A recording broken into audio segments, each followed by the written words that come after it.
সুপ্রভাত বন্ধুরা, আজ হলো 14 ফেব্রুয়ারি শনিবার। আজকের সকালের বিশেষ বিশেষ খবরগুলি হলো: 21শে ফেব্রুয়ারি কাঠিগড়ায় আসছেন অমিত শাহ হিমন্ত, প্রস্তুতি দেখলেন মন্ত্রী কৌশিক রায়। পাকিস্তান যাওয়া অকমনীয় অপরাধ গৌরবের, মুখ্যমন্ত্রী ডক্টর হিমন্ত বিশ্ব শর্মা। 3 কংগ্রেস নেতাকে মুখ্যমন্ত্রীর সম্পত্তি নিয়ে মন্তব্য, বারণ কোর্টের। প্রহসনের নির্বাচন প্রত্যাখ্যান করায় দেশবাসীকে ধন্যবাদ শেখ হাসিনার। মোদির দফতর চলে যাচ্ছে, সেবা তীর্থে সাউথ ব্লক শেষ বৈঠকের করবেন আজ। তাহলে বিস্তারিত খবরে যাওয়ার আগে এখনই চ্যানেলটি সাবস্ক্রাইব করুন এবং পাশে থাকা বেল আইকনটি বাজিয়ে রাখুন, যাহাতে সমস্ত খবরগুলি সবার আগে আপনার কাছে পৌঁছাতে পারে। এখন শুনুন আজকের খবরগুলির বিস্তারিত। 21শে কাঠিগড়ায় আসছেন অমিত শাহ হিমন্ত, প্রস্তুতি দেখলেন মন্ত্রী কৌশিক রায়। আন্তর্জাতিক সীমান্তবর্তী অঞ্চলের সামগ্রিক উন্নয়ন, অবকাঠামো সশক্তিকরণ এবং সীমান্তবর্তী অঞ্চলের জনগণের জীবনযাপন উন্নয়নের লক্ষ্যে ভারত সরকারের গৃহীত কর্মসূচি ভাইব্র্যান্ট ভিলেজ প্রোগ্রাম উপলক্ষে আয়োজিত অনুষ্ঠানে অংশগ্রহণের উদ্দেশ্যে আগামী 21শে ফেব্রুয়ারি কাঠিগড়ায় ভারত বাংলাদেশ সীমান্তবর্তী নাথানপুরে আসছেন কেন্দ্রীয় স্বরাষ্ট্রমন্ত্রী অমিত শাহ। বৃহস্পতিবার কেন্দ্রীয় মন্ত্রিসভার সামনে রেখে সবার প্রস্তুতি সরজমিনে খতিয়ে দেখলেন মন্ত্রী কৌশিক রায় সহ জেলা commissioner Aiju Garg, senior police super Parthapratim Das এবং বিএসএফের শীর্ষ আধিকারিক। স্বরাষ্ট্রমন্ত্রী সফরের জন্য হেলিপ্যাড নির্মাণ, সভাস্থল তৈরি ইত্যাদি কাজ শুরু হয়ে গেছে। এদিন এসব কাজের অগ্রগতি সহ সব ধরনের প্রস্তুতি খতিয়ে দেখেন তারা।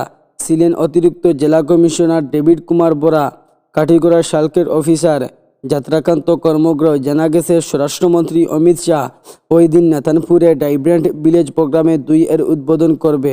পাকিস্তানে যাওয়া অকমনীয় অপরাধ গৌরবের, মুখ্যমন্ত্রী হিমন্ত বিশ্ব শর্মা পাকিস্তানে গিয়ে অকমনীয় অপরাধ করেছেন গৌরব।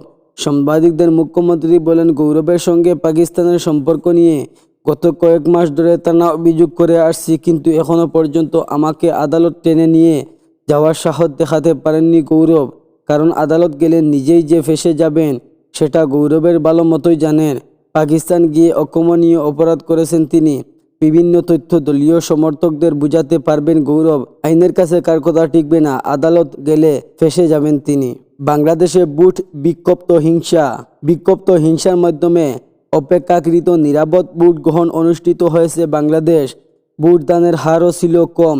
খুলনার ভোট কেন্দ্রে স্থাবস্তির সময় মৃত্যু হলো এক বিএনপি নেতার। নিহতর নাম মহিমুজ্জামান কচ্ছি। বৃহস্পতিবার সকালে 3 ভোট দিতে গেলে ভোট কেন্দ্রে জামায়াতে ইসলামী, যা বাংলাদেশের জামাত নামে পরিচিত, কর্মী সমর্থকদের সঙ্গে বচসা এবং বস্তাবস্তি জড়িয়ে পড়েন। অভিযোগে সেই সময়ে জামাতের লোকেরা তাকে ধাক্কা দিয়ে ফেলে দেন। তার মাথায় চোট লাগে এবং ঘটনাস্থলে মৃত্যু হয় ওই বিএনপি নেতার। যদিও এই অভিযোগ অস্বীকার করেছে জামাত। সকালের দিকে মোটের উপর নির্ধারিত চলছে ভোট পর্ব। দুপুর 12টা পর্যন্ত সে দেশের 32,789 জন ভোট গ্রহণ কেন্দ্রে 32,88% ভোট পড়েছে। মোদি দফতরে চলে যাচ্ছে সেরা তীর্থে, সাউথ ব্লক শেষ বৈঠক করবেন আজ। কলকাতা থেকে ব্রিটিশরা দেশের রাজধানী দিল্লিতে সরিয়ে আনার সিদ্ধান্ত নেওয়ার পর রইসিনা হিলসের উপর তৈরি হয়েছে নর্থ ব্লক এবং সাউথ ব্লক। স্বাধীন ভারতের প্রথম প্রধানমন্ত্রী জওহরলাল নেহরু আমল থেকে সেই সাউথ ব্লক প্রধানমন্ত্রীর দফতর বা পিএম এর কাজে চলে আসছে। সেখান থেকে প্রধানমন্ত্রীর দফতর সরে যাচ্ছে নতুন এক্সিবিটেড কনক্লেভ, যার নামকরণ হয়েছে সেরা তীর্থ। প্রশাসনিক সূত্রে খবর, শুক্রবার প্রধানমন্ত্রী নরেন্দ্র মোদী সাউথ ব্লকের দফতর খালি করা হবে। 3 কংগ্রেস নেতাকে মুখ্যমন্ত্রীর সম্পত্তি নিয়ে মন্তব্য, বারণ কোর্টের।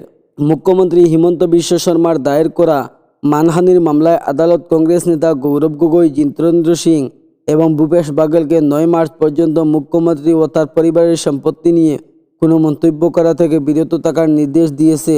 অসমের অ্যাডভোকেট জেনারেল দেবজিৎ শইকিয়া বৃহস্পতিবার জানান, কামরূপ মেট্রো জেলার সিভিল জজ সিনিয়র ডিভিশন আদালত অন্তর্বর্তীকালীন নির্দেশ জারি করে ওই নিষেধাজ্ঞা আরোপ করে। পাশাপাশি আদালত গুয়াহাটি ভিত্তিক দৈনিক অসমীয়া প্রতিদিনকে বিতর্কিত অভিযোগ সংক্রান্ত কোনো প্রতিবেদন বা মন্তব্য পরবর্তী শুনানি পর্যন্ত না করার নির্দেশ দেয়। মামলার পরবর্তী শুনানির তারিখ নির্ধারিত হয়েছে 9 মার্চ। 2026 শইকিয়া জানান 8 ফেব্রুয়ারি প্রদেশ কংগ্রেসের তরফে এক সাংবাদিক সম্মেলন আয়োজন করে মুখ্যমন্ত্রী ও তার পরিবারের বিরুদ্ধে মিথ্যা বিদ্বেষপূর্ণ ও মানহানিক অভিযোগ আনা হয়।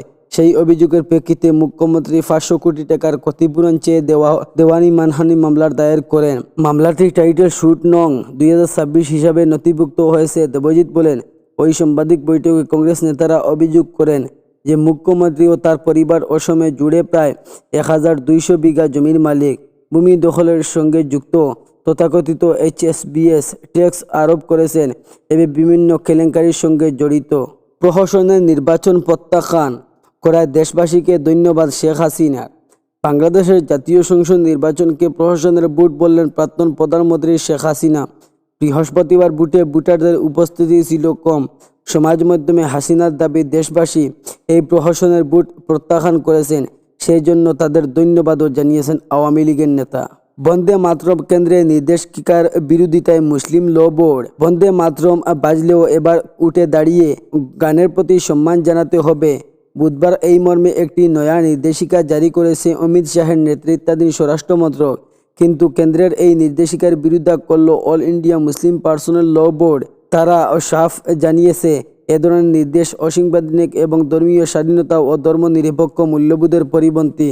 মুসলিম ল বোর্ড একটি বিবৃতিতে লেখেছে, এই নির্দেশিকা সুপ্রিম কোর্টের রায়ের সঙ্গে বিরুদ্ধে। এই সংখ্যালঘুদের মৌলিক অধিকার লঙ্ঘন করে। তাদের যুক্ত গানটিতে দুর্গা এবং অন্যান্য দেবদেবীর পুজোর উল্লেখ রয়েছে, যা ইসলামী বিশ্বাসের সঙ্গে সমাজপূর্ণ নয়। তারা আরও জানিয়েছে, মুসলিমরা এক ঈশ্বরের বিশ্বাসী, তা হলো আল্লাহ।